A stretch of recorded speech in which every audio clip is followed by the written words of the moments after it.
Hey everyone, we're here with a web exclusive. I just couldn't get enough of my guests this week. We have Sierra, Kate, and Michelle, and there's just so much to talk about when it comes to bullying.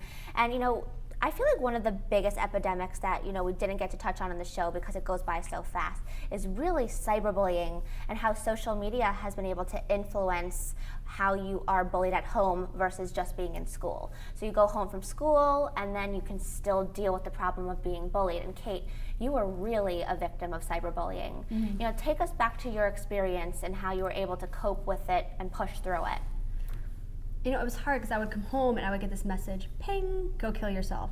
Ping, everyone hates you. Ping, you're a slut. Ping, you're a whore. And it was just constant. There was no reprieve. It wasn't, okay, at 3 o'clock, I know this is going to end. It was I came home and people made fake profiles. They would send me nasty messages. And I just had to shut my computer off because I would just sit there and cry. Why is it, in your opinion, do you think that girls feel the need to be so mean? I don't think, a lot of times people ask, what do you experience more, the boys being worse or the girls being worse? And it's easy as a woman to say girl on girl bullying is the worst, which I think it is, and it is. It's bad. But I just think in general, it's if someone is experiencing something and they need to project that onto somebody else, that's what causes a lot of times, and they project their insecurities more than anything else. Mm-hmm. I think the girls would agree from our conversations about that. And what's the thing with cyberbullying that makes me crazy is that the bully, as mean as they are, they're actually using a screen as their filter because they don't have the guts to do it to the person face to face. So if someone's being cyberbullied, Kate, how do you help them overcome it? My number one thing is block their, if they're following you on Twitter, block them. If they're following you on Facebook, block them. Change your privacy settings and make sure that they can't victimize you again through that. And take screenshots, take evidence. So if you do find out who it is, you can back it up and say, look, this is what happened, this is what they said. Yeah, no, absolutely.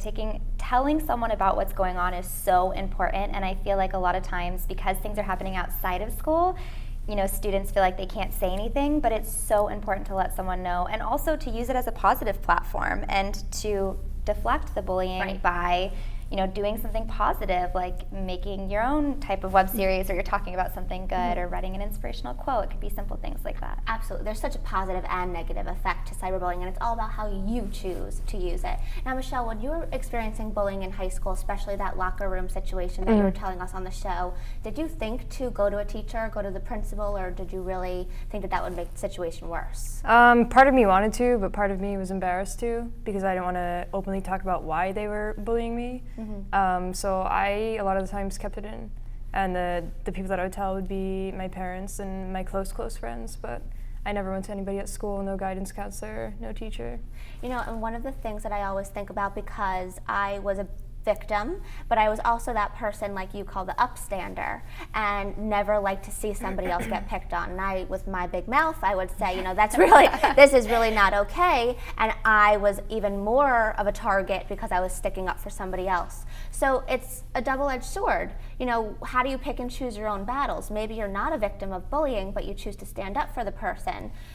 It's worth it in the long haul. I almost think that not saying something is almost as bad as being the bully. Mm-hmm. It is. If you witness it and you see it, I think that you should step up and say something. Absolutely. Well, thank you so much for all being here. All of your messages are really so powerful and so motivating. And we're squashing stereotypes even more with this show, talking about how millennials are truly out there to do social good and just there for each other. I loved all of you today on the show. Thank you so much. Thank you. And for more information on all these fabulous women, just go to chelseakrost.com.